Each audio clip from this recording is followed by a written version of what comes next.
welcome all of you. We're excited to have you here with us today. We're excited to be with you.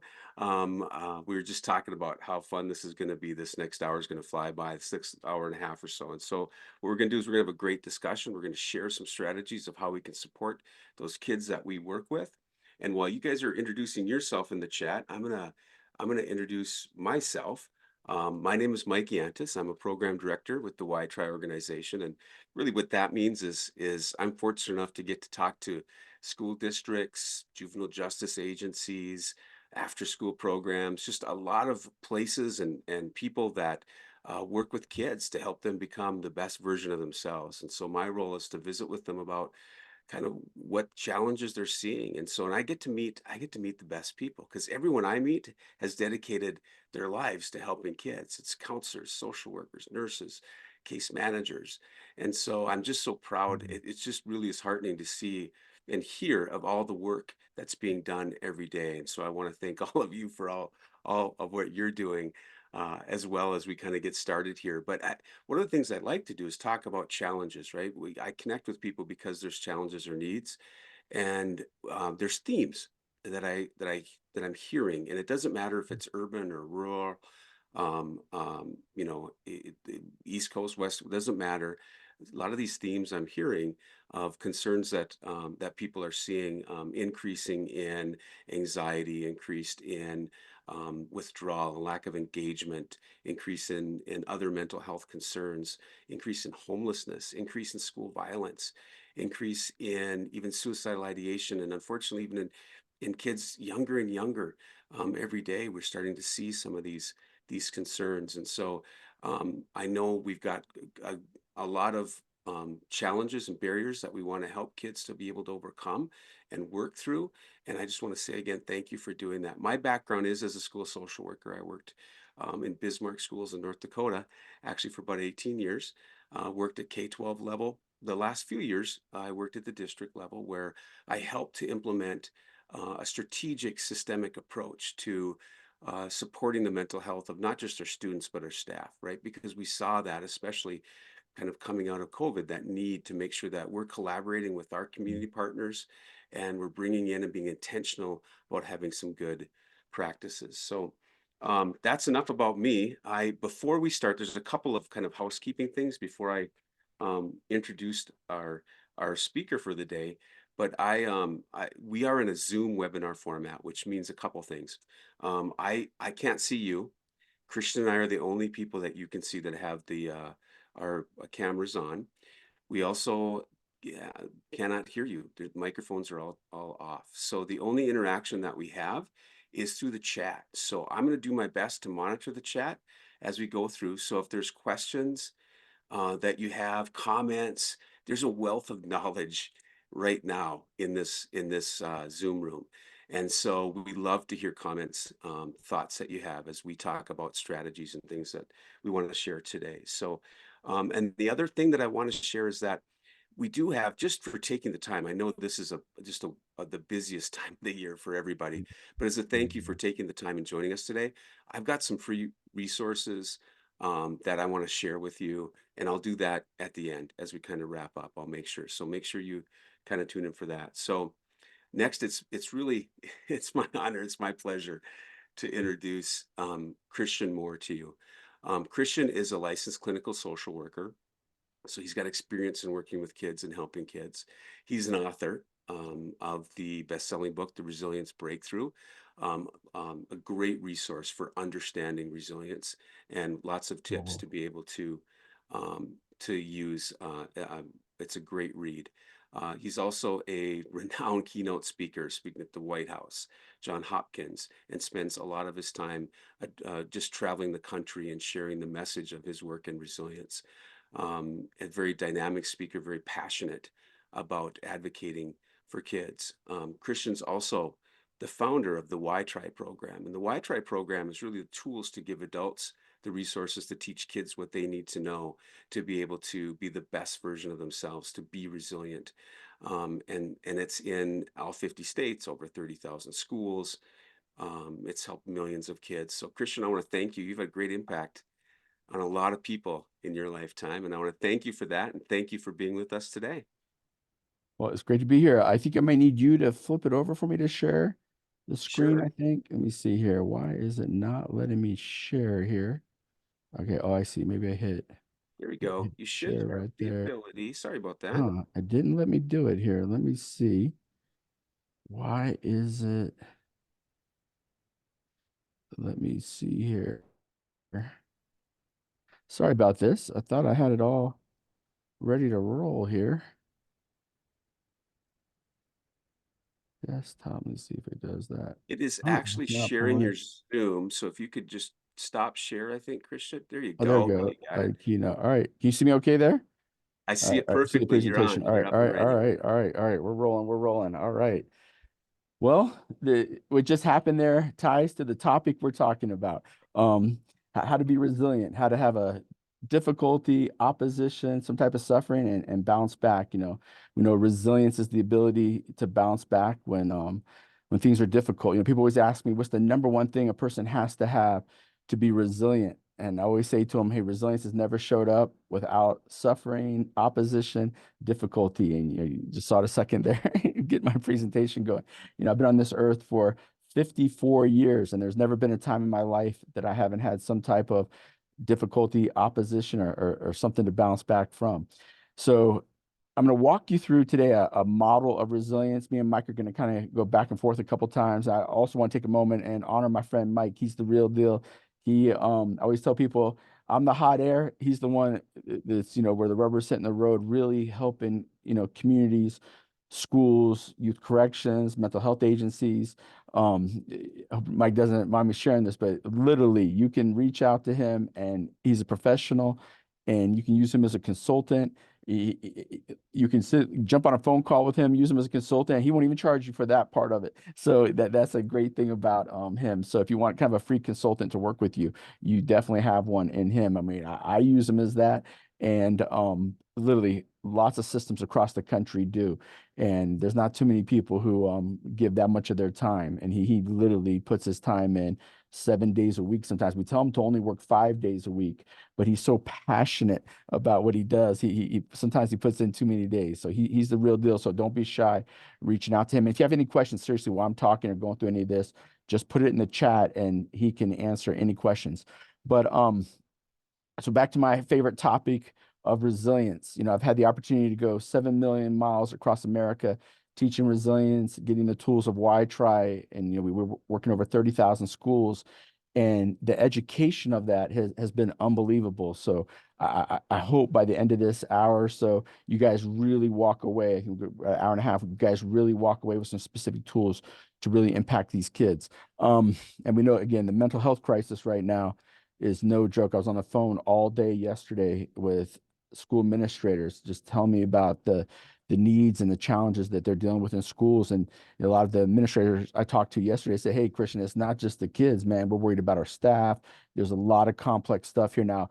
Most of my presentation today is going to be focused on students, but when I really get into the resilience, I do want to emphasize that that's for all of us. That's for the adults as well. And so, let me pull this up right here. So again, going back to that model of resilience, the first thing we have to be resilient is we have to have something to bounce back from. So one of the first things I want to do is kind of reframe whatever the crisis, whatever the trauma, whatever the presenting problem is showing them how can we use that crisis, how can we use this trauma, how can we use this pain in productive ways? That we all know lots of things happen to all of us. And one of the things that's so important in this world is to know how to create a productive outcome with tremendous suffering, with tremendous opposition. So just to emphasize this concept of opposition, there's a song that sums it up. This song goes with this theme really good, and it has a little video with it. So I'm gonna play that for you real quick.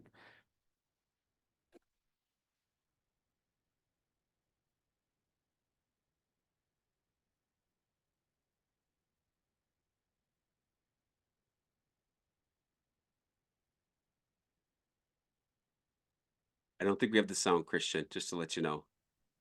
The sound, can't hear the sound? No sound. Yeah, Oh, sorry. okay. I wonder why no sound on that. All right. Let me see if I can get my text. Let me get my my tech person to come do the sound here real fast. All right, let's see if I go out. But anyways, I'll sing the song for you. Let's do it. It's it was a hard knock life. What is that? From Annie. It's a hard knock life was the Yeah. song. But yeah, sorry the sound isn't working there. So yeah, but I'll have somebody come over real quick and see if we can figure out the sound situation, why the sound didn't pop up there. I was playing that video and the sound was just not there. If it's turned on my computer.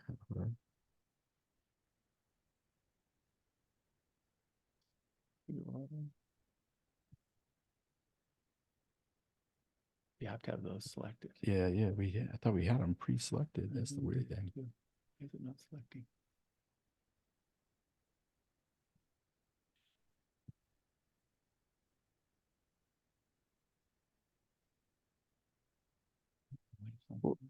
Sorry about that. Give you a little, we're talking about resilience right now. And so again, this is the human condition if you're on planet Earth and you're trying to do anything on planet Earth, we do know that there is things don't go smooth. And so one of the second things when you have once you have a challenge, you have a crisis, you got to be able to ask yourself, how do I use that challenge as a reason to not give up? Right now, I'm kind of flipping the switch. I'm saying to myself, I got to give a better speech because we're having technical difficulties right now. And so the kind of second step of our model is flipping the switch there. All right. So that there's no sound there. All right. So I'll just do something. So to flip the switch is to say to yourself, how do I use this suffering? How do I use this difficulty as a resource? How do I use this difficulty as my best friend? So the first thing you have to do to be resilient is you have to have opposition. The second thing you have to do is ask yourself, how do I use this difficulty? How do I use this opposition as a fuel source? How do I create a productive outcome out of that? And so, hey, the good news is you get to hear my voice more since none of my video clips are going to be working. I usually share my life story a little bit in a quick video clip that was produced a couple years ago, but I'm gonna end up telling it to you. I haven't done that in a while. For years, I spoke across the country. I would tell my life story. One day, my counselor said to me, Christian, you might want to put that in video because nobody tells their trauma over and over again for 27 years. So, anyways, here's here's how I got interested in the subject matter of resilience. I grew up in a home with 12 kids, 5 brothers, 6 sisters in between DC and Baltimore. Both my parents had some mental illness. My mom has social phobia, generalized anxiety disorder. My mom had a fear of leaving the house.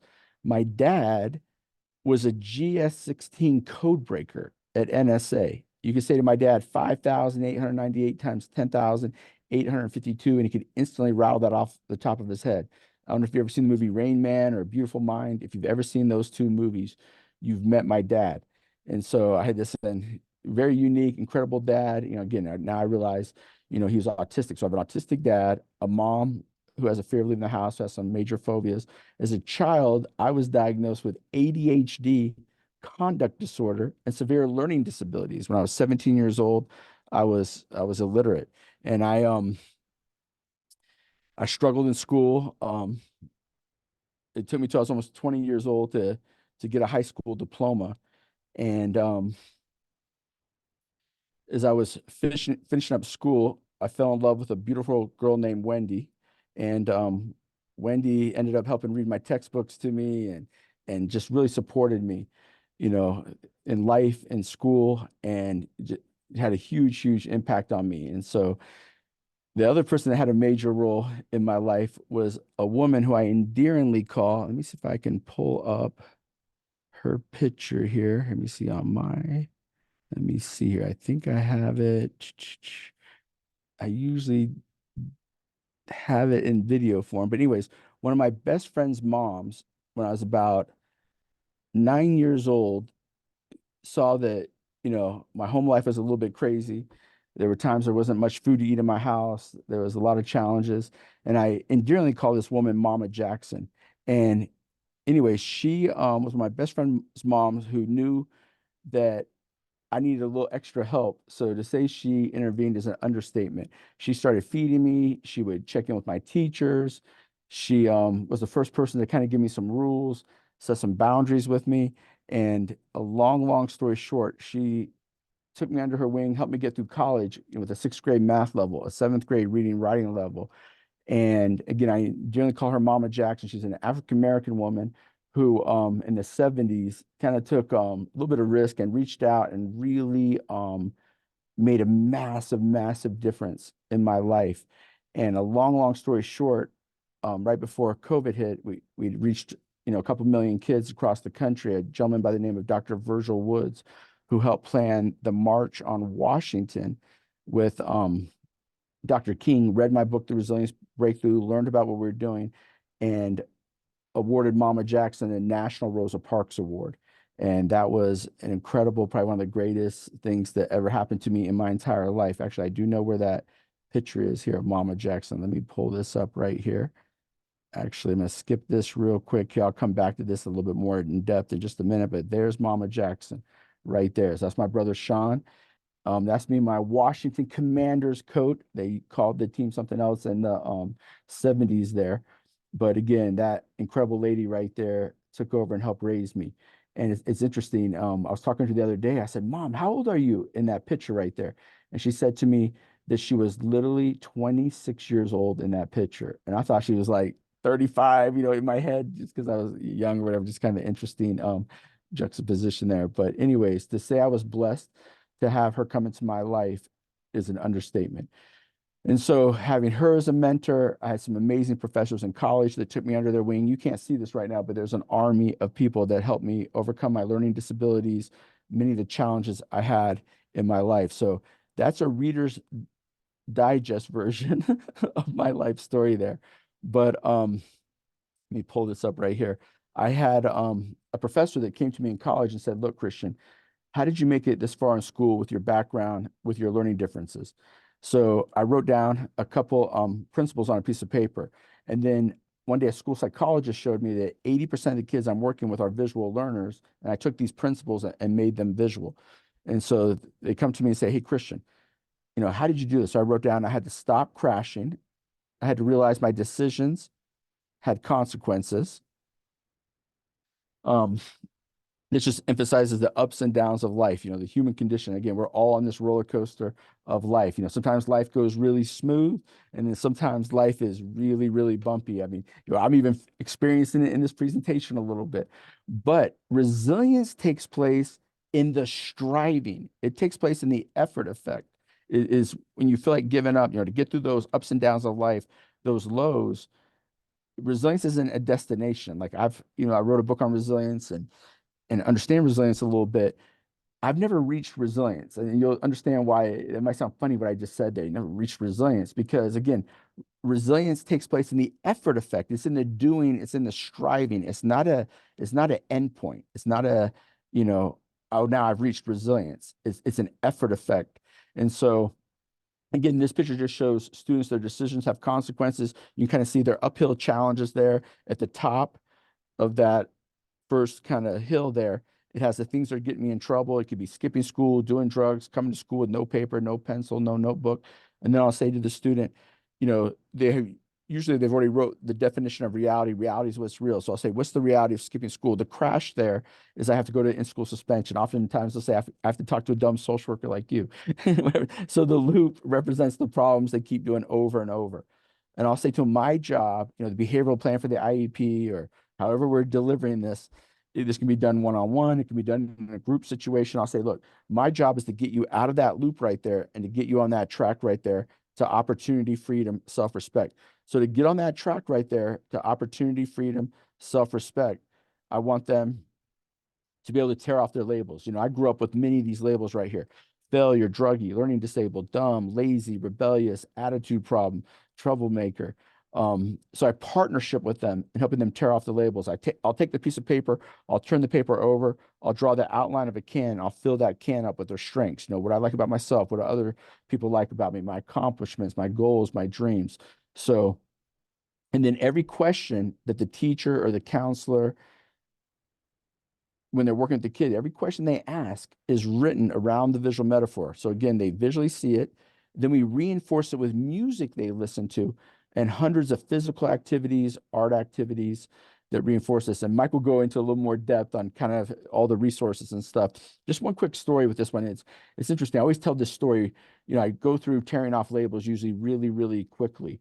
And for students, when they're going through this is a pretty emotional, kind of a really emotional thing for them to work through because, if you've been carrying labels your whole life, if you feel insecure, if you feel depressed, if you feel judged, I mean, that's some of the biggest pain we as human beings feel.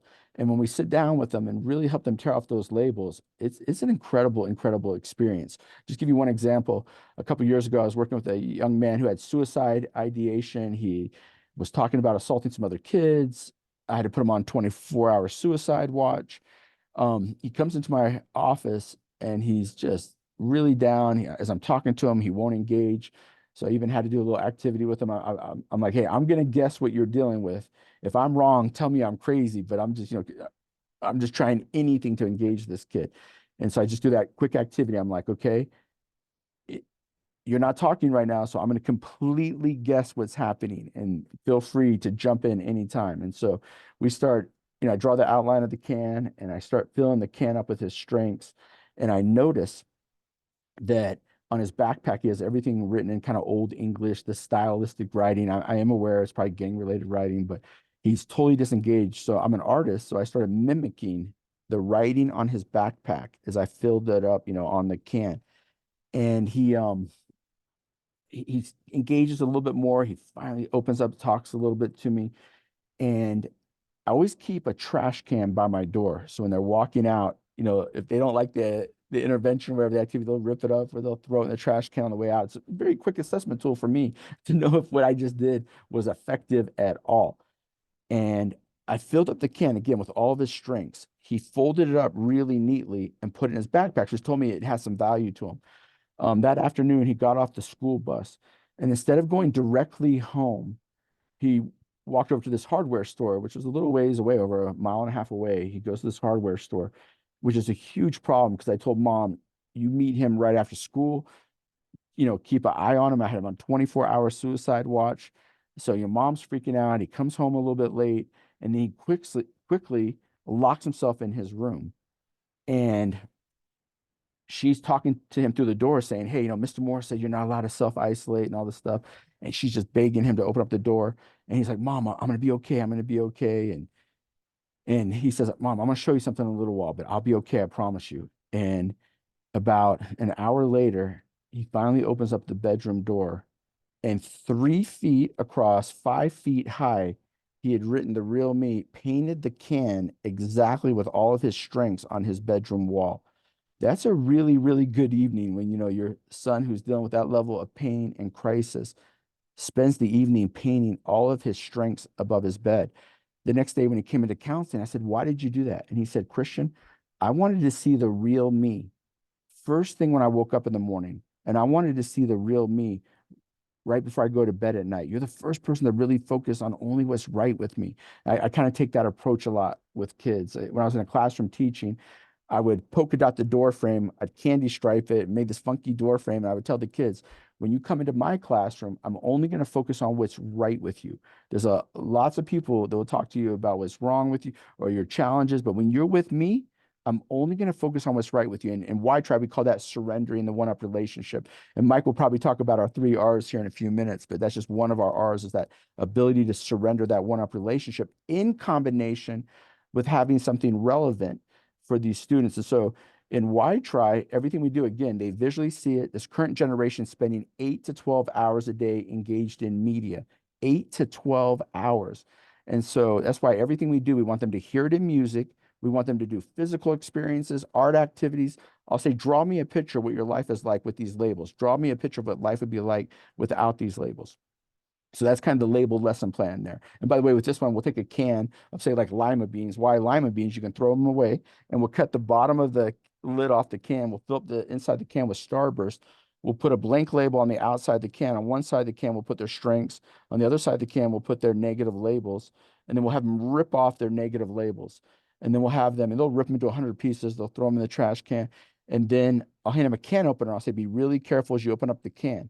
You know, there's tomato paste in there. Don't spill it on the floor. They'll open up the can really carefully, and then the Starburst, you know, will be there, and they're like, "How the crap did you get the Starburst?" And then I'll say, "Look, the Starburst represent the real you. Our outward actions and behaviors put these labels on us, but that's not the real you. You transcend any label you've ever been given. You're a human being first."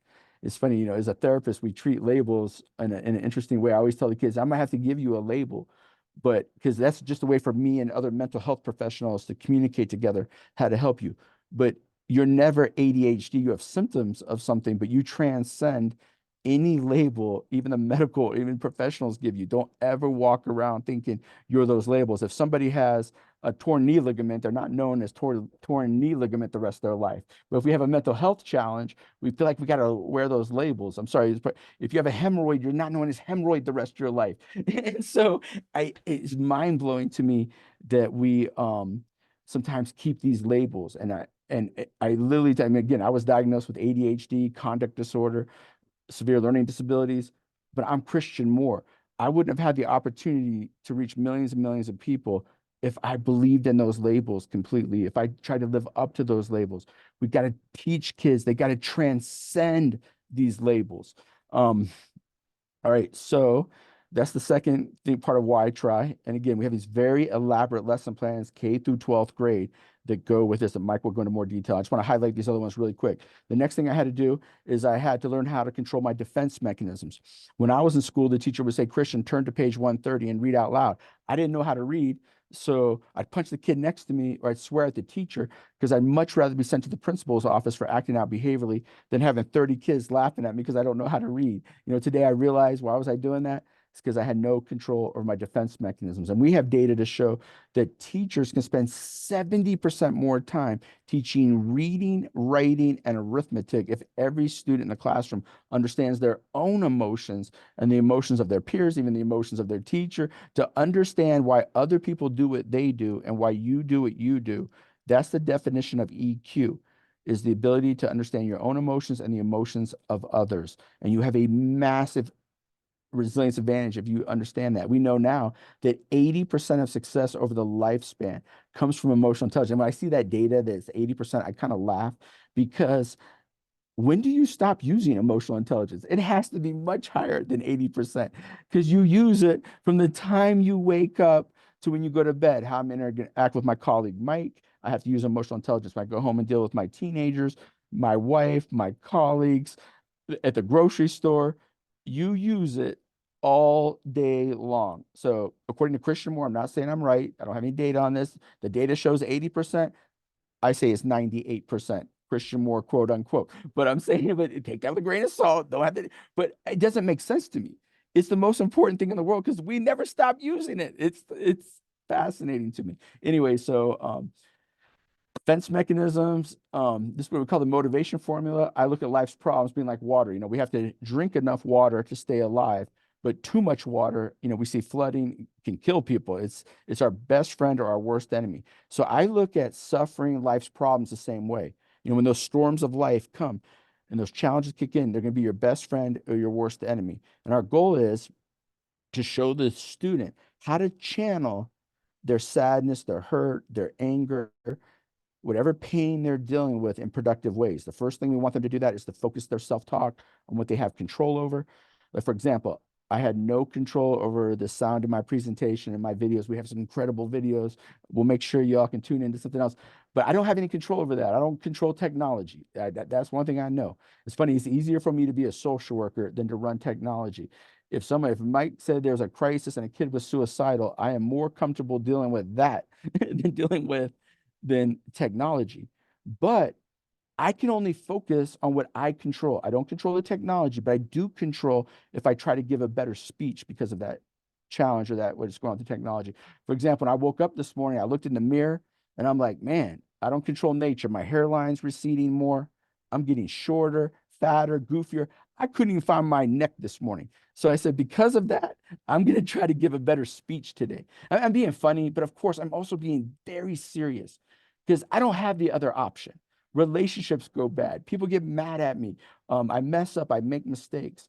But one of the most empowering things in the world is to focus on what I control.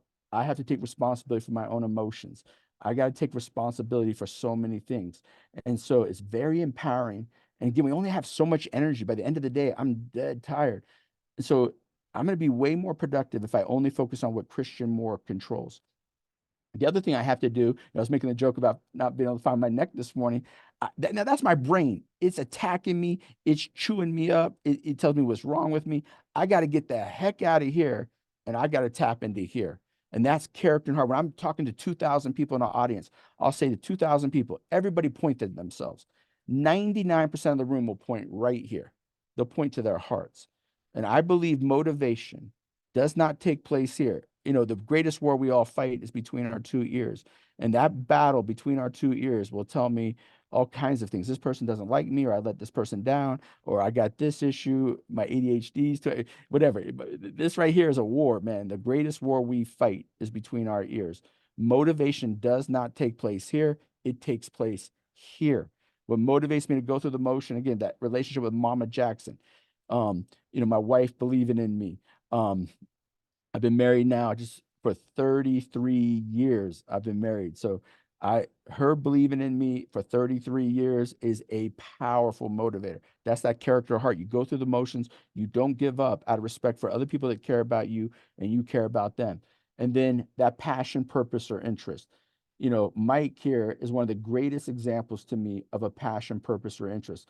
When he's working, he's not going to tell you, he's working with some very complicated issues in many communities across this country.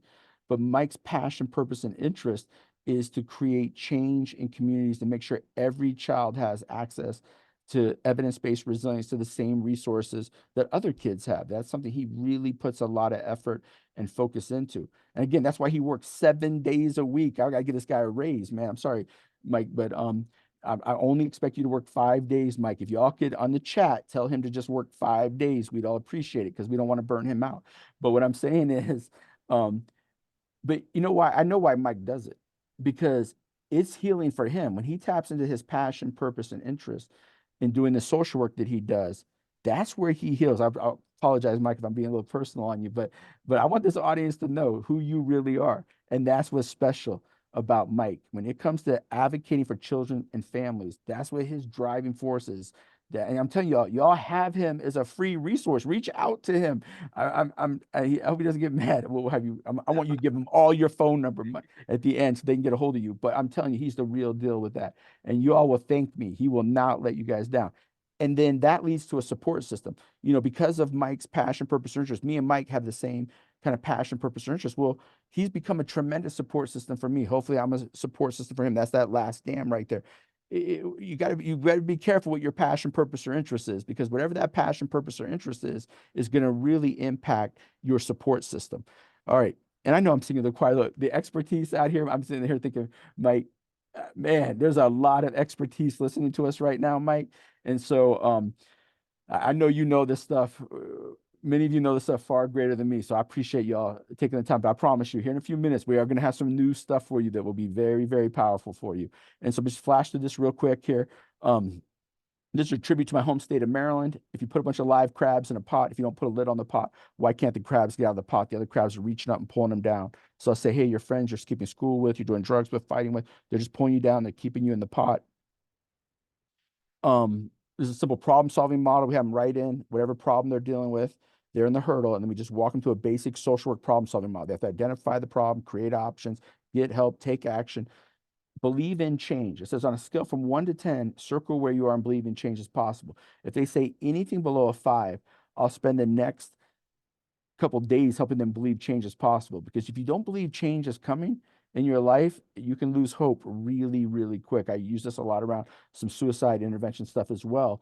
But we all know change is coming. Anybody who's been on this earth for over 50 years, the one thing you know is change will always show up. But when you work with children, sometimes they're not, internalizing that change is really around that corner. It's just, we see things very different. We know when we're younger, but change is coming. And so there is some hope in change.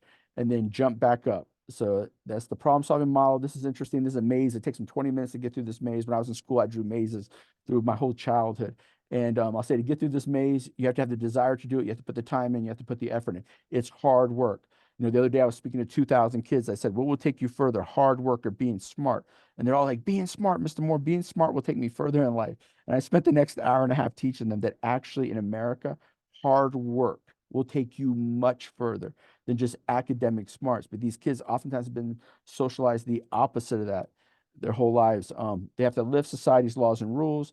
They've got to get plugged into a support system. They got to get plugged into at least three of these, a parent or caregiver. And I know everybody in my earshot knows the data on this, knows the research around the importance of these social support systems. One good thing that came out of COVID, we just did a worldwide study. We know now human beings are highly social creatures. We saw the mental health issues go through the roof when people were put into isolation worldwide. And so good thing about COVID is the only good thing I know of, the debate is over. You know, for years I would tell people the most important thing is relationships. And they would go, yeah, that's great coming from a bleeding heart social worker. But one good thing, and nobody has said a word to me about it since COVID. And the data is insane right now on that. And then the last picture sums it up. When we're first working with children, they're often standing right here next to this wall where they can just see failure, drugs, anger. But our goal is they learn how to stop crashing, tear off their labels, and so on. They can get on top of that wall and see opportunity, freedom, self-respect. The answer to the question, why try? People always want to know, that's a weird name for a company. Why try? That doesn't sound very motivational. So the reason why I named it Why Try is because I asked thousands of kids years ago, what's the answer to the question why try? And they go, I don't know, Mr. Moore, I don't know. And I wanted to make sure they knew that they try in life, they'll get more opportunity in life, they'll get more freedom, they'll have more self-respect. That to me is the answer to the question why try. And I want to turn the time over to Mike and have him kind of give you a little more overview in depth. And here's my hero, the man that works 7 days a week and does not sleep trying to advocate for children and families. Here's Mike.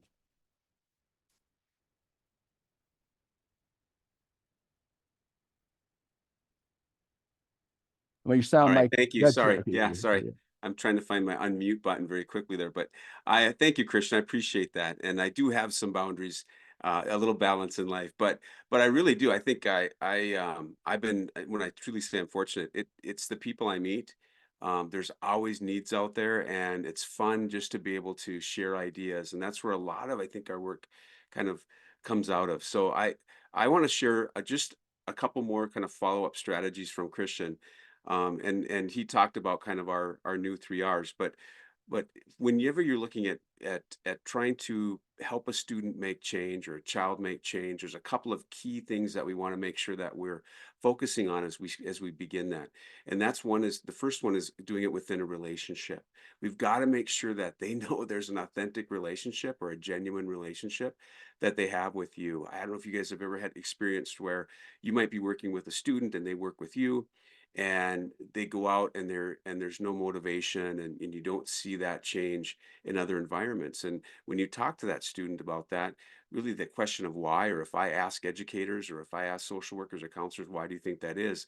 The answer is always the same. It's because I have a relationship with them. They'll work for me, right? Or they'll do it for me because we have that relationship.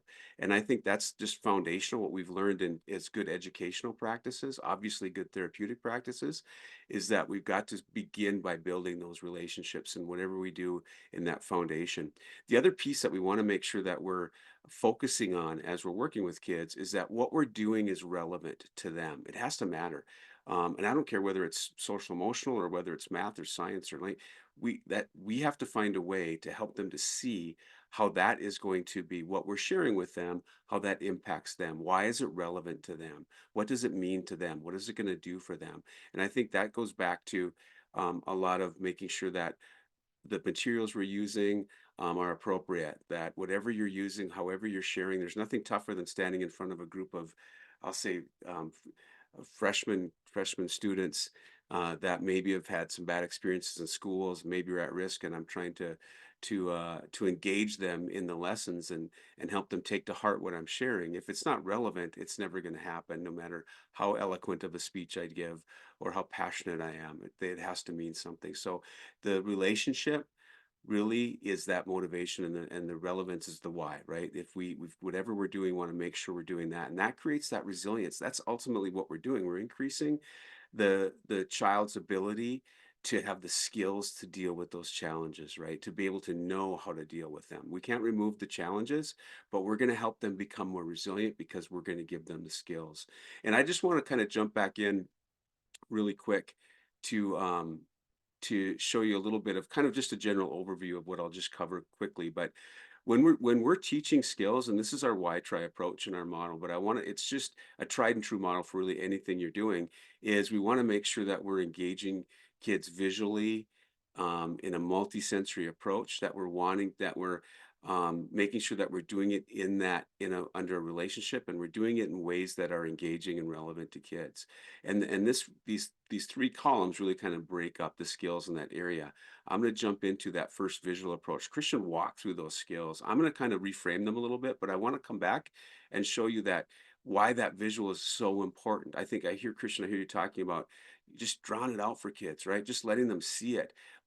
This is done. This metaphor that you're looking at is multi-layered and is your way to walk through. I was talking with um, one person in Rhode Island, actually, that took this and made this the floor of his office, um, and would physically walk through it with kids, right? Just this decision-making model as a way to do that. So I thought that was a pretty cool way.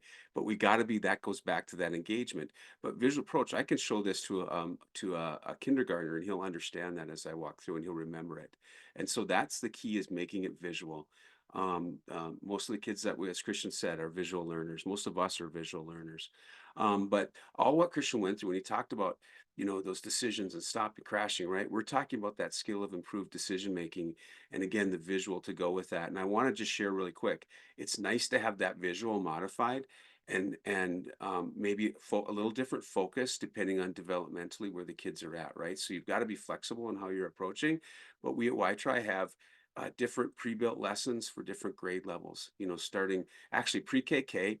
I'm excited to say we're working with groups and the state of Maine, actually, and helping us to kind of pilot some of the work that we've done. But those lessons will come out with their own uh, uh, activities and work to help kids even at that pre-K level. So, but it's nice to have that differentiation of how you're sharing it. Again, the labels, those tearing off those labels, and that powerful story about the student who painted that wanted to see that visual. But really, we're talking about positive self-image.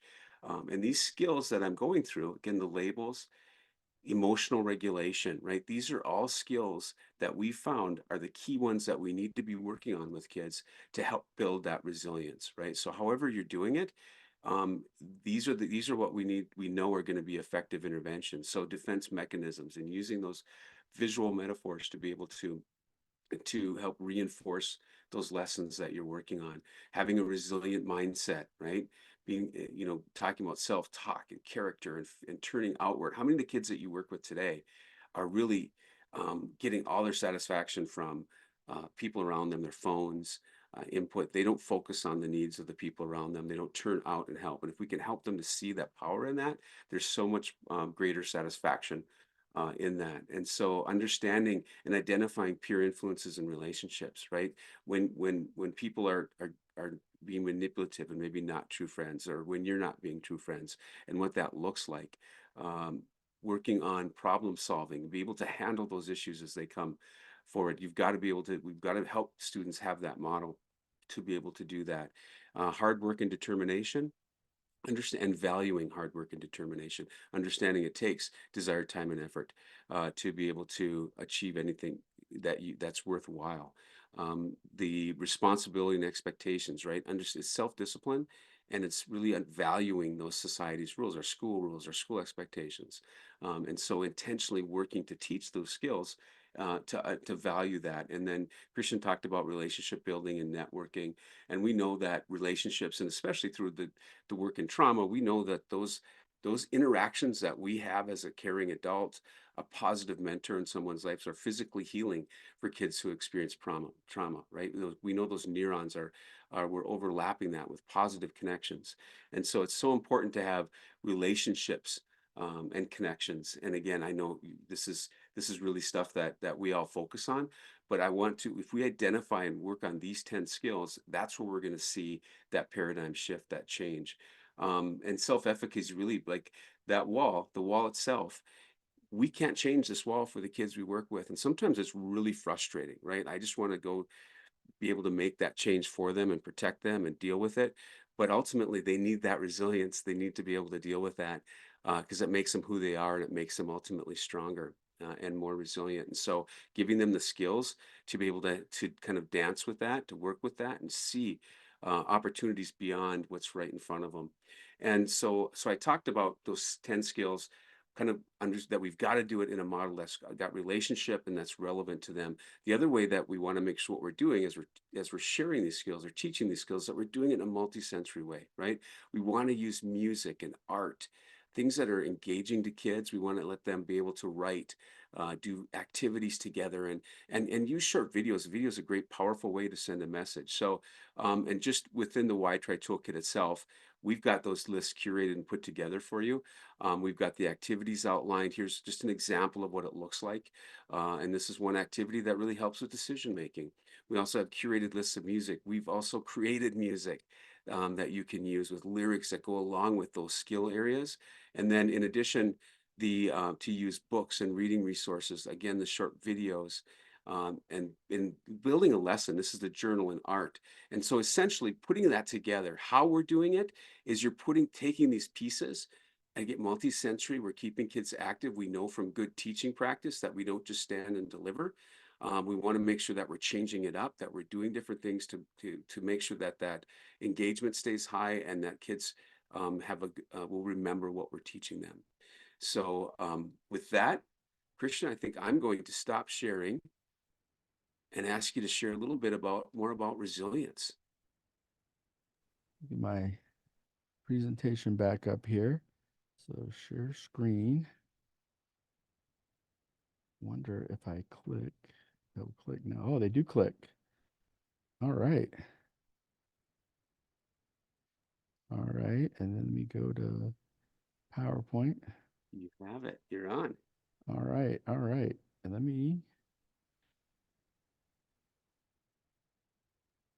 just for curiosity, if I play a quick video, I'm gonna play this is a song that goes with tearing off labels. Mike, tell me if Sure. there it is. Yes. The sound is working. You're able to hear that, Mike? I am able to hear it. Yes, All Christian. right, It's good, working good. All right, all perfectly. right. I think we got it fixed. All right, perfect, perfect, perfect. And then, all right. So now what I want to do is kind of walk you through the rest of the formula of resilience and kind of the main themes we teach in the book. The book's called The Resilience Breakthrough. And by the way, a little side note, I just found out the other day that over 100,000 copies are in print. So I was very excited about that. Never dreamed in a million years that that book would get out that much. So Nice. Congratulations, Christian. yeah, that's a exciting thing. So let me pull up right here. Where is it at? So pull this quick picture up here of a battery here. All right. So I spent basically, man, I don't know, 20 some years teaching, why try these skills of resilience. And to be really frank with you guys, we put over 3 million kids through it. We succeeded with a lot of these students, and we failed with far too many of these students. And thousands of educators would ask me, they'd go, "Hey, Christian, kids understand your 10 visual metaphors, the music, physical activities, very clean, simple program. We got it. But why is one child motivated?" It's the toughest question I ever got. Why is one child motivated to stop crashing, to tear off those labels, to control their defense mechanisms? And another child, we could teach this stuff all day, and they're just not internalizing it. And for years, I would say to people, look, and I know many of you have heard this before. I would say, look, all you can do is teach children life skills. The inner motivation has to come from within, because what motivates one student is not going to motivate another student. My responsibility as a therapist is to make sure students have the skills to apply this, but I can't control the motivation. And I'm sure many of you have either said that or that's just where you're trained. I think I probably learned that in graduate school. And then one day, an educator came up to me and said, "Christian, why don't you stop and think about where does resilience come from? Where does it come from internally?" And, again, I spent years studying the skills, but I thought, man, that's impossible to know where kind of internal resilience comes from. And a couple of things, kind of situations happened really quick. I was doing some work in Detroit when we figured this out, in Baltimore. And I remember meeting in both Detroit and Baltimore several kids who had tremendous, tremendous trauma. Mom's in prison, dad's an alcoholic, their older brother abused them. I mean, some of these kids I was working with literally made my childhood look like Disneyland. And I was like, man, what are these kids tapping into? And why it took me 20 years to do this with the amount of kids I had access to, I have no idea. But I finally just started saying, why don't we study children and families with high trauma that are thriving? Most social workers like me, we work with and we study families with high trauma who are hurting themselves or others. That was, I did over 10,000 hours of therapy. 90% of the people I did therapy with, again, they were dealing with some opposition, some trauma. And, you know, th- my responsibility, my goal was to show them how to, create a productive outcome with that and, make some better decisions and stuff. And so I started realizing, wait a minute, it- w- w- to study people with high trauma that are thriving, that would be a pretty important thing to do. And honestly, for some reason, I don't know why, there wasn't more of an emphasis on that. And so I guess that's my contribution a little bit to mental health, was trying to answer that question. And again, I had the opportunity to interact with many, many, now thousands of kids with high trauma that are thriving. And four things popped up over and over again, something called relational resilience, street resilience, resource, and rock bottom. I'm going to go through that with you here in just a minute, but I want to kind of go back to the model and just walk you through. So if you had a piece of paper and pencil in front of you and it was a model that you were writing down, the first step of that model is suffering. Suffering, resilience has never showed up without suffering. The second step of that model is flipping the switch. It's the ability to say to yourself, and flipping the switch is a question. You have to say to yourself, how do I use this opposition? How do I use this challenge as a fuel source, as a resource? How do I take this pain and create a productive outcome with it? That's flipping the switch. And again, it took me years. I was probably in my 40s, to be frank with you, before I really understood what does it mean to really flip this switch.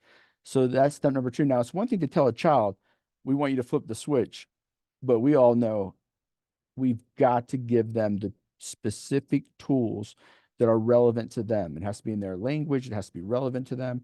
So this is what I'm going to walk you through now. So the third step of flipping the switch and how I start to really teach this to children is I use a metaphor here of a car battery. And I'll say, can you charge a battery with a positive connection? If you have a positive connection alone, will battery charge? And of course, the students say no, the battery does not charge with just the positive. We all know the battery charges because the positive and the negative come together. For example, let me pull this up here. For example, if me being here right now speaking to y'all was dependent upon optimism, love, trust, these positive emotions here on the left-hand side, I wouldn't be here speaking. I did not grow up a lot with that. I have something called reactive attachment disorder. You learn to attach because you attach to your parents, because both my parents have some mental health issues. Reactive attachment disorder is something I've battled my entire life. I'm here talking to you all today because Mama Jackson, several of my mentors through college, some amazing professors, some amazing therapists took me under their wing, and they showed me how to create a productive outcome with anxiety, with fear, with guilt, with sadness, with loneliness, with depression.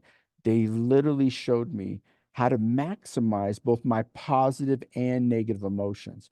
And by the way, on my tombstone is literally going to say, there's no law in the universe that says you cannot take a negative emotion and create a productive outcome with it. And so, one of my goals here with this battery is to help children and families understand that you have twice the fuel source to bounce back if you can maximize both your positive and negative emotions. If you have to wait again for positive emotions to show up before you put one foot in front of another, you're actually at a resilience disadvantage. And it's just a kind of natural thing. I mean, all of us every day, we have somewhere between 40 to 60,000 different emotions during the day. And some of those emotions are going to be positive, and some of those emotions are going to be negative. And again, because we have so many of these emotions and and we all know today, you don't even choose those emotions. Emotions and thoughts, pop into your head. If I say, don't think of a pink elephant, everybody's thinking of a pink elephant, right? And it's just how our brains work.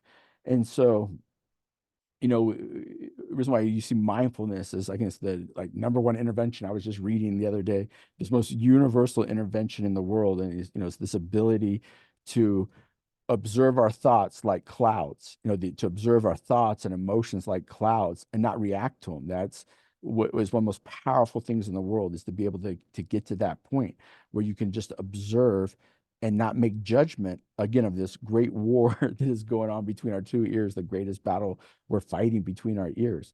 And so my goal here is to really, one, to normalize negative emotions. I mean, I know I grew up with being told I had an attitude problem because of my fears, because of my fears, I would act out because of my anger. I was told that I had to get rid of those emotions, that having those emotions were a bad thing. And, man, 35 years later, I realized actually those emotions were as normal as breathing. Again, everybody experiences the gamut of emotions. Whether an emotion is positive or negative, it should never be demonized. It is literally normal, is breathing. It's the human condition, to have this gamut of emotions. And you can see the weight of the world come off of children when they realize, wait a minute, nothing's wrong with me if I experience these intense emotions. I say, no, every human being is experiencing it. It's funny when I'm speaking to a huge audience, I'll say, raise your hand if you have negative emotions. The other day, I was speaking in Salt Lake City and at a group of many, many mental health workers. These were all people with master's degrees and PhDs, all therapists, basically. And I said, does anybody here have negative emotions? And 5 hands went up, out of hundreds and hundreds of people, 5 hands were raised. And I looked at him, I started laughing a little bit. I go, why are we so afraid? We're clinicians and we're embarrassed to say that we deal with negative emotions. And my argument is, it's probably what's most special about us. You think about it, where we learn compassion, understanding, forgiveness, growth, we change our behavior, is not usually out of positive emotions, it's out of negative emotions. It's out of frustration, sadness, regret, pain. The ability to take those negative emotions and create a productive, outcome with it. You could argue that's the birthplace of, one, just being human. Two, it's what makes us human is having those emotions. And it's where we learn. It's where maturity comes from. Um, so it's just a different way of kind of reframing this concept of positive emotions. And by the way, when I share this on college campuses, a lot of times in different schools of psychology and stuff, the deans and the professors will pull me aside and say, "Hey, Christian, we know you work with a lot of children, millions of kids. We understand why you even term emotions positive and negative, but the academic world always says to me, Christian, they're just emotions. And I'm aware of that. It's just the human condition is to have emotions. But, of course, I'm doing this with kids. I'm trying to help them not carry the weight for the rest of their lives when they're just experiencing something as normal as drinking water or breathing. That is literally the human condition. I was sharing this about a year and a half ago outside of in Des Moines, Iowa, and there's a bunch of professors in the audience, and a lot of them are from the humanities department and stuff, and they're like, Christian, you don't understand your own battery. I said, what do you mean? They said, do you realize that the greatest films, the greatest music, the greatest plays, and it's actually the number one funeral talk at everybody's funeral, is what they did with their negative emotions. So the greatest music, the greatest art. I remember them telling me about, Picasso created what's the famous picture with the horses, Garnier, whatever. But it's worth like $1 billion now, this art. And he painted that art because he was inspired. He was just seeing the pain of his countrymen get killed in the War of Spain. And they asked him, how did you create that? And he was just talked about the emotional pain. They asked Hemingway, the great writer Hemingway, at the end of his life, how did you write like that? And so, detailed and all this stuff. And he said that, during World War I, he fell in love with this nurse. He never sees her again. He's heartbroken. He said he took the pain of that heartbreak and channeled it into his writing. from Les Mis, the greatest plays, the greatest comedians, almost all of them say their humor comes out of channeling, their pain. Robin Williams, one of my heroes. I mean, powerful example of a person, who had intense internal pain and channeled that into his comedy. There's so many examples of that. So, the ability to understand how to maximize both your positive and negative emotions gives you a massive resilience advantage on planet Earth. So again, the first thing we have to be resilient is we have to have suffering. The second thing we got to do is flip the switch. The third thing is right here, we got to maximize our positive and negative emotions. And then the fourth, fifth, and sixth, and seventh thing we got to do is these 4 sources of resilience. So it's one thing to tell a child, hey, I want you to create a productive outcome with your negative emotions. And by the way, I also tell kids, hey, having negative emotions, again, it's normal as breathing. It's literally what separates you from AI. What makes us human is the fact that we mess up, we make mistakes, we have negative emotions. That's literally, if you think about it, what is most special about us. If we didn't mess up, we didn't have mistakes, make mistakes, we didn't have negative emotions, we may as well be AI. It is literally the birthplace of humanity. It's what's most special about us and the human condition. All right. And so again, one thing to tell a child, I want you to maximize your negative emotions, but where's the inner motivation come from to do that? I read hundreds of books on resilience. I got very frustrated because every book taught me the skills of resilience: hard work, determination, perseverance. These, why try is the skills of resilience. But I wanted to know, where does it come from internally? And so again, I started looking at thousands of children and families with high trauma that were thriving. All of them were tapping into these 4 sources of resilience. And the first thing we saw them tapping into is something called relational resilience. And that just means you go through the motions, you don't give up out of respect for other people that need you and you need them. So this is a picture of my 2 boys, Cooper and Carson. If I never ever got invited to speak again, I would go work in 4 different fast food restaurants because they need me, I need them. That makes me what? Relationally resilient. It's that inner dependence. It's funny, COVID hit and I didn't go have the opportunity to speak for a while. And I'm like, wow, I was highly, highly motivated to put food in these kids' mouth because for a while there, my ability to make a living, I talked about that for years, and then it actually happened. And so, but these 2 kids, the smile on those 2 kids' face, I will never shut down until I'm 6 feet. I'm going to push through. That makes me resilient, relationally resilient, is that interdependence. My greatest power comes from human connection. Again, we know COVID bared that out. Mama Jackson was that relationship for me. One of my favorite examples is Harriet Tubman, who freed over 200 slaves on the Underground Railroad. It's funny, she was in my Maryland history books, but they never really told me the real story in my history books. And I went to her museum a couple years ago in Maryland, there in Southern Maryland. The Underground Railroad went through there. And the fascinating thing there is they told the story that, the slaves would want to turn back around. They would see the lights coming towards them in the woods. They would hear the dogs chasing them, and they'd want to go back. And Harriet Tubman, actually, the real story is she had a shotgun, and she'd explain to them, if you turn back around, we're all going to get captured. And they got her hint. And so with her holding that shotgun, and no slave turned around, and she did not lose one slave on the Underground Road. Now, of course, that is a very extreme example, but why did she go to that extreme? She knew at what level they needed her, and she needed them.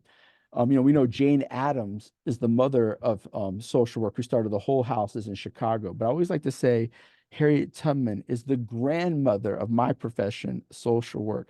She started the first retirement homes for African Americans in Philadelphia, did some of the first organized social work. So that's the grandmother of social work. And Jane Addams is the mother of social work. But both of them are just powerful, powerful examples of relational resilience.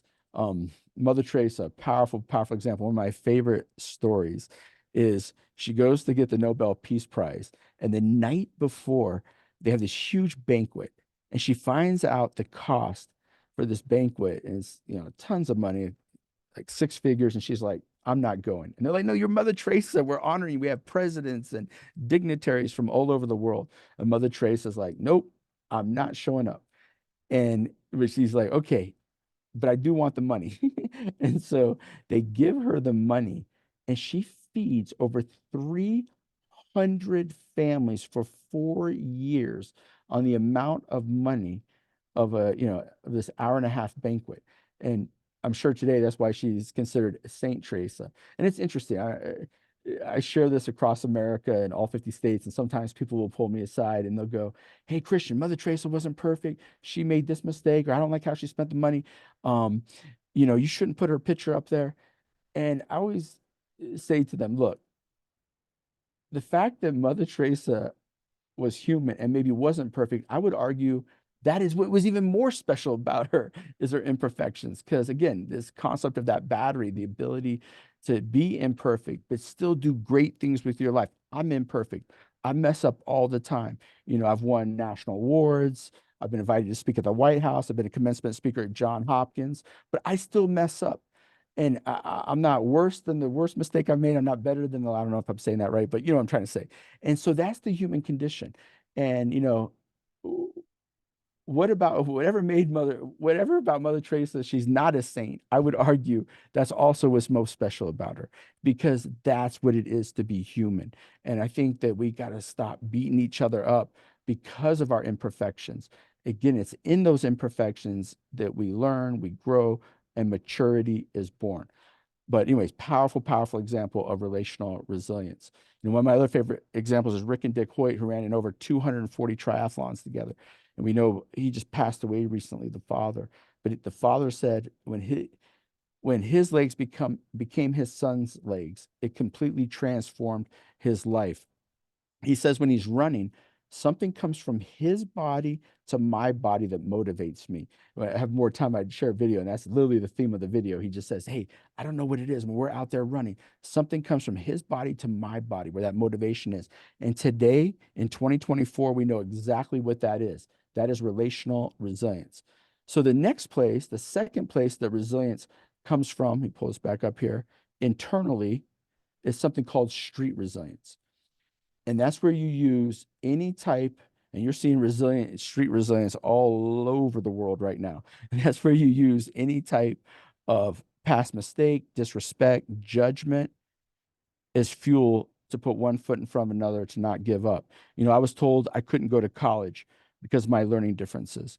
It's funny, this book that just sold 100,000 copies, even one of the people who was helping write it with me said to me, "Christian, you're going to have to self-publish it. Less than 2% of books are published nationally." And what I'm saying is not that they were being hated, but my whole life, people have told me, "Christian, you're not going to be able to do this. You can't do that." Again, one of my professors in college, they realized I was in graduate school. I didn't even know what 9 times 6 was. I didn't know how to type on a computer. My wife read all my college textbooks to me, and then typed up all my papers. I'd handwrite everything out. She would type it up. And he realized how much I struggled academically. And he said, "Hey, Christian, if you can get a college degree, my degree is worth less." I literally walked off that college campus sobbing in tears. About 9, 10 years later, that professor was teaching out of 2 college textbooks, Introduction to School Social Work textbooks, is evidence-based RTI, PBIS, and I was in the college textbooks. And you might be thinking right now, "Hey, Christian, you're bragging a little bit." And I would argue, no, I'm not. I'm being street resilient. You told me I'm not even good enough to be on this college campus. But when I'm smart enough to come up with theories to be in a college textbook, I had value before that. And we all know intelligence is situational. If my car breaks down right now on the side of the road, I don't need a surgeon to stop. I need a mechanic to stop. So brilliance is extremely situational.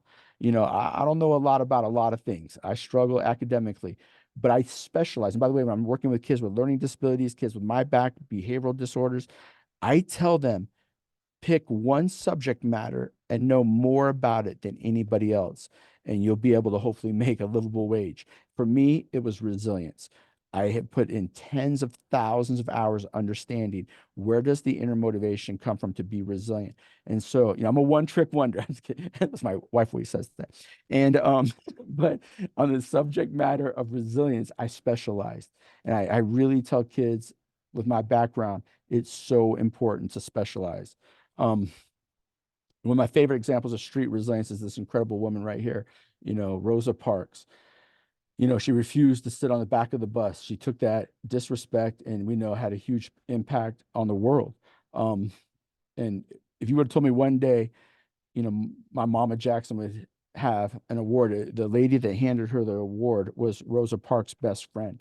And that was one of the greatest days of my life. I wish I had time to show you the video. It's all in the video that I wasn't able to show, but I think if you might be able to find it online, or if you go to our website as well, and maybe Mike can connect you to that as well.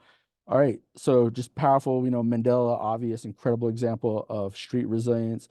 Abraham Lincoln running for public office 7 times and failing. I just went to his library not too long ago. You go down this hallway and they say, and you hear these horrible words are coming out of these speakers above your head at his presidential library. And they're like, ugly, buffoon, ignorant, and just, way worse than that. Just incredible political attacks on. You get to the end of the hallway and it says, all of these words you heard towards Abraham Lincoln, these are all people in his cabinet that he asked to help him. Abraham Lincoln surrounded himself with people that would disagree with him. They would even attack him sometimes. And that's what was a very, very special thing about Abraham Lincoln. He knew, he understood, man, that street resilience is a powerful, powerful example. One of my favorite examples, Cesar Chavez, we know, who brought together, who kind of unionized migrant farm workers.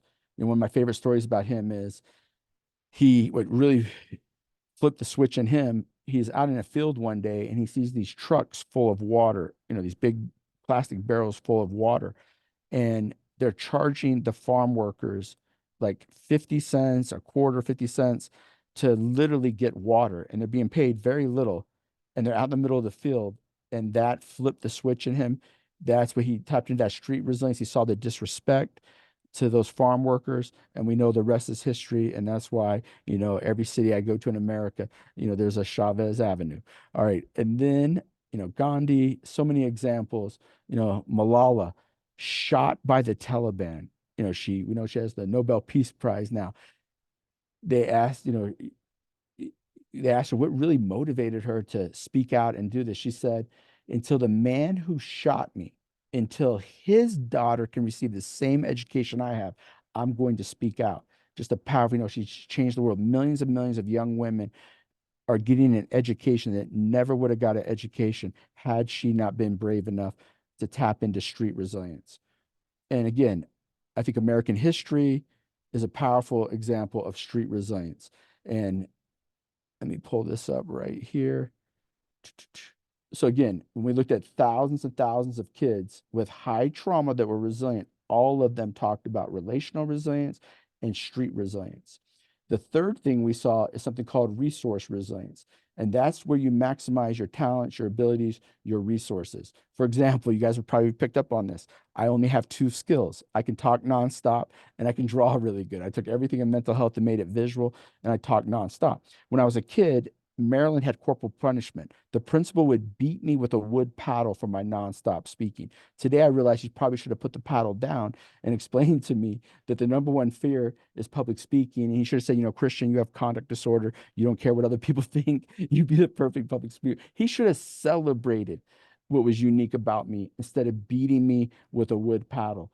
So that's resource resilience, is to tap into the resources, the systems available to us. And I love this picture of this library. And one of the greatest resources we have is education. This is why I work in education and not corporate America, is because I believe education is the most powerful thing, tool, whatever, on the planet to create change. And it's only through access to knowledge that change really happens. And again, if I have access to evidence-based resilience, my children, and we're seeing millions of kids across this country are getting access to evidence-based resilience. Every child in your community should have access to resilience. And that's where I need your help. I need fellow soldiers out there to help me get these tools of resilience to these children. I can use and develop my talents, personality, work ethic. I feel gratitude for the natural and the human resources around me. That's what resource resilience is. Helen Keller, powerful, powerful example of just maximizing those resources. One of my favorite examples is Kyle Maynard, born with no arms, no legs, wrestled in high school, in college. Actually, I'm gonna play maybe I'll just play a little clip of this. So if you have the sound here. All right, let me make sure that works here. Where's the video here? When I first started climbing, I was so bad. I was so terrible, so slow. I'd tear my skin up all the time. Mike, can you hear that okay? And I was like, how the heck are we gonna go and do Mount Kilimanjaro? 3 words, I don't know. Those 3 words, 3 of the most important words in my life. All discoveries happen from I don't know.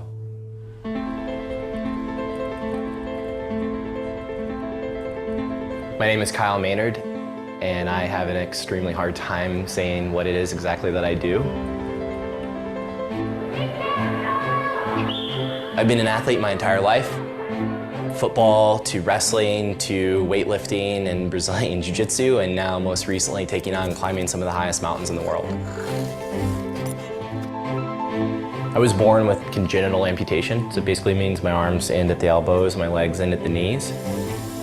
You know, I think some people, they look at me and maybe even feel sorry for me, but really, truthfully, my life doesn't look a whole lot different than yours. You know, I type on my computer the same way. You know, I use my phone just like anybody else. I'm on Bumble like any other single person my age. We got a match.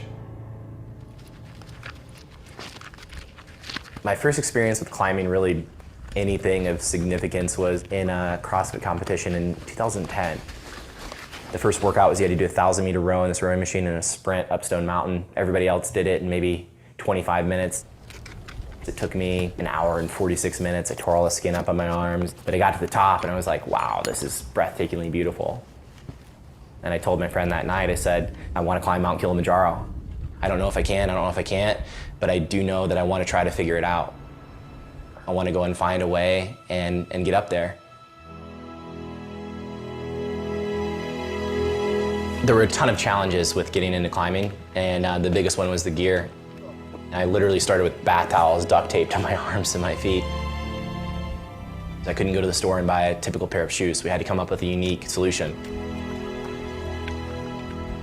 Now to climb, I use a carbon fiber special custom shoe. There's a time, I'm gonna speed this up just a little bit so you see him on top of Kilimanjaro. Man, it was brutal at moments, but it was breathtakingly beautiful. At the top of that mountain, you know, you can almost kind of make out and see like the... So I had to speed that up, but I just wanted you to see him there on top of Kilimanjaro. So his resilience took place in just maximizing the resources available to him. Just a powerful, powerful example of resource resilience. I've had the opportunity to be at a couple of conferences with him. Last time I saw him, he's like, Christian, how are your arms working for you? I'm like, really good. He's like, how are your legs working for you? I'm like, really good. He's like, if I had access to your arms, your legs, I would take much better care of myself. So I went off of soda for 2 days. And sorry, it's my conduct disorder. But anyways, he's one of my heroes. Powerful, powerful example of resource resilience. And the last one is rock bottom resilience. Because of time, I'm just going to give you just the nuts and bolts of it. Rock bottom resilience is at our lowest point, our ability to flip that switch and ask ourselves, how do I use this problem as my best friend? And in the book, The Resilience Breakthrough, we have literally 27 strategies on how to tap into your rock bottom resilience, your resource resilience, your street and relational resilience. And again, resilience is a learned skill, and it can be taught. I had professors when I was in college, they debated, I don't know, either you're born with resilience, can you teach resilience?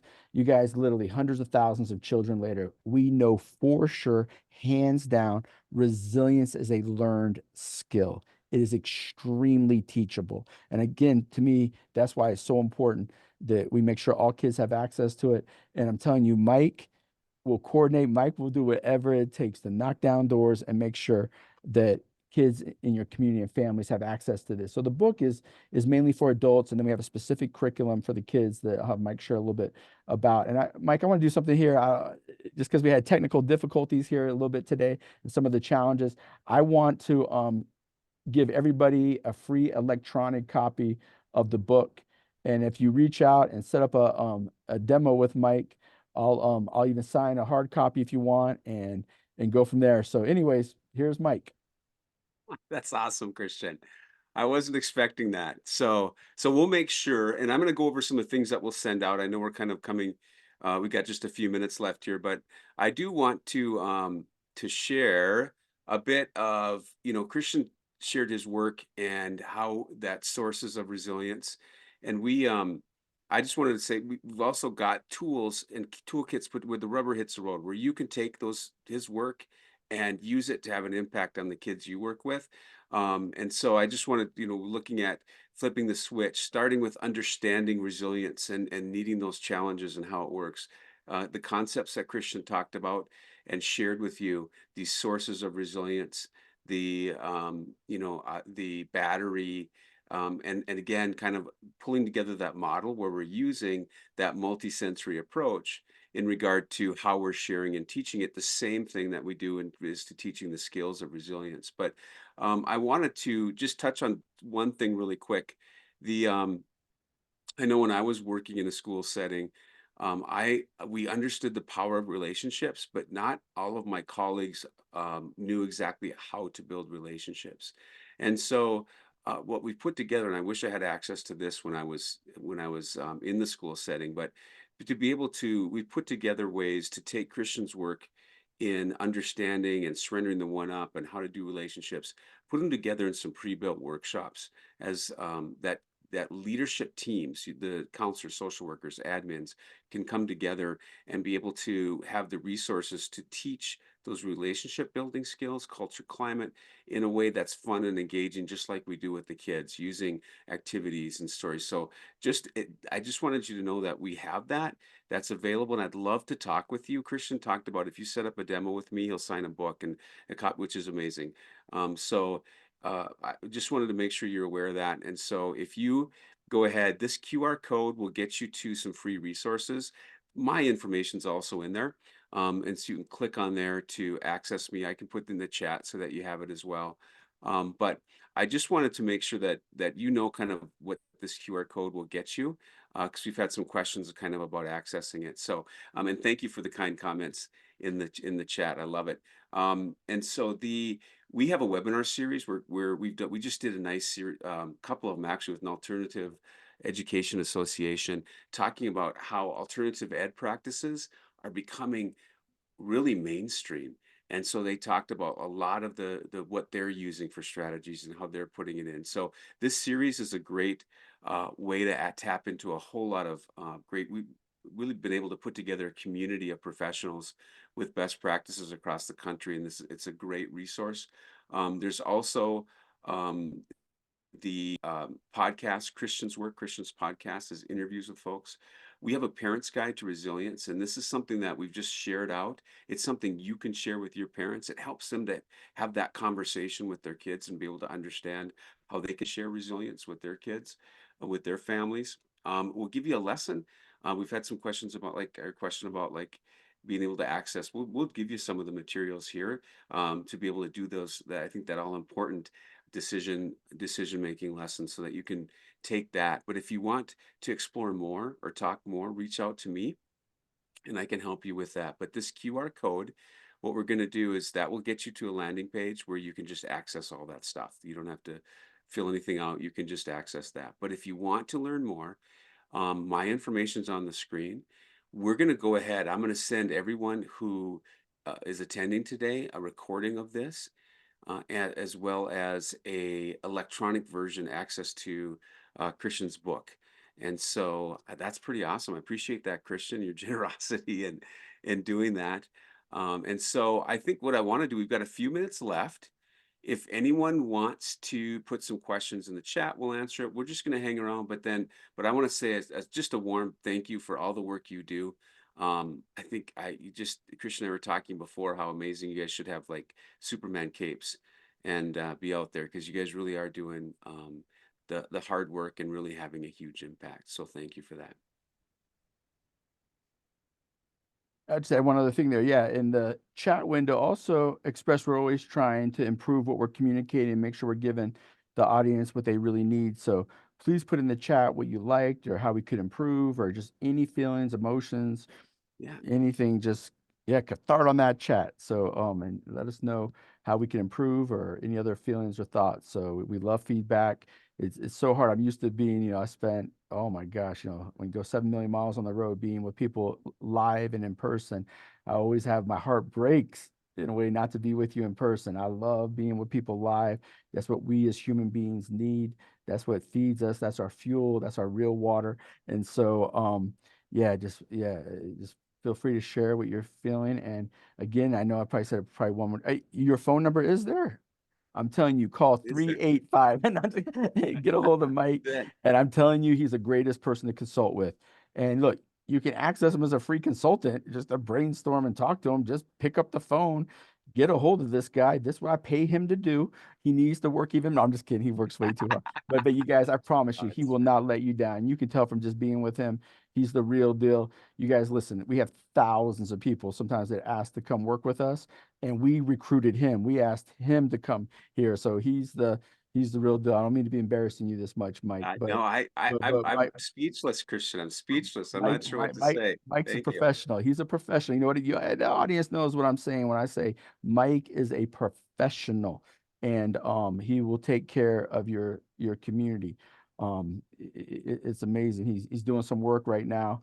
He's coordinating me. I'm going to be going to speak in Uvalde in a few weeks there in Texas, where that school shooting took place and stuff. And he's working on that. He works with very complex situations across this country. So you guys have free access to this guy.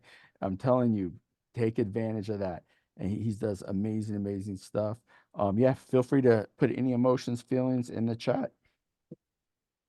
I just want to say thank you to everyone that's saying such kind words. And I feel like it's just a community. Even though we can't see each other, I know you. Like I know when I see your roles and what These you're are our doing. people. Yep. Yeah, yeah. And so to hear you guys say thank you, Neil, I Family. appreciate that. So thank you back to everyone. Shout out to the family out there that's engaged in this type of work. This is not an easy job right now. The challenges we're seeing in these communities, I've been doing this for 27 years. It is no joke right now. This is the real deal doing this work right now. And it always has been, but you guys have been doing this for a long time. The complexities right now in education, in our communities, in society is something like I've never seen in my lifetime. And so you guys are involved in the most important work on the planet. So on behalf of the kids that you advocate for, families, I thank you guys 100 times over. I don't even have words to say for your sacrifice. And I know your sacrifice impacts what's going on in your homes. It impacts your sleep. It impacts when you first wake up in the morning, you're feeling that dread. I get it. I'm there myself. I understand. It's a difficult, difficult time. And you guys are involved in the most important work. And you all should be making the money that LeBron James makes, because what you all do is 1,000 times more important than what my man LeBron James does. I mean, I'm a fan. I'm a big sports fan. Don't get me wrong. But what you all do, you should be making that type of money. Can I get an amen out there from the people? And I'm just kidding. You get one from me. I'm going rogue. I'm gonna say so, Cheryl. My number's on. You can call me. My email's there. You can email me, and that's my actually cell. So you could text or call that. That's the best way to get in touch with me. And I love to set up a quick Zoom meeting so that we can talk face to face, and have a little bit of time to get to know kind of your work and your situation, and you can get to know me a little bit. But and Christy, hey Christy, nice to hear.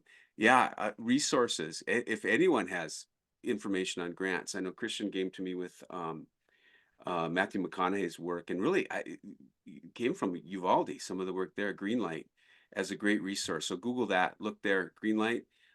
It's really they recognize that there's all these government grants and programs, and they're not getting accessed.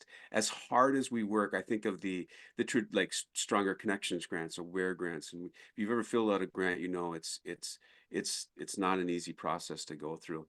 And so through Greenlight Project, they're helping to connect school districts and organizations with some of these grants in a little easier way. So it might be a resource to check out, see if there's something available that aligns with what you guys are doing as well. So yeah, awesome.